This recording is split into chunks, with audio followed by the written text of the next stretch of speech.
கோதையின் திருப்பாவை வாசகன் எம்பாவை கூப்பிடும் குரல் கேட்டு கண்ணன் வந்தான். கூப்பிடும் குரல் கேட்டு கண்ணன் வந்தான். மாதவர் பெரியாழ்வார் மன்னவர் குலத்தாழ்வார் ஓதிய மொழி கேட்டு கண்ணன் வந்தான். ஓதிய மொழி கேட்டு கண்ணன் வந்தான். வாரணமணியாக வலம் வரும் நாளில் மாதவன் வடிவாக கண்ணன் வந்தான். மாதவன் வடிவாக கண்ணன் வந்தான்.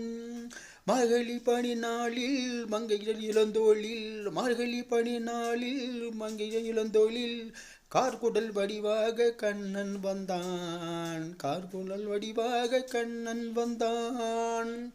ஆவணி பொன்னாளில் ரோகிணி நன்னாளில் அஷ்டமி திதி பார்த்து கண்ணன் வந்தான். அஷ்டம திதி பார்த்து கண்ணன் வந்தான். கோதையின் தீர்ப்பாகை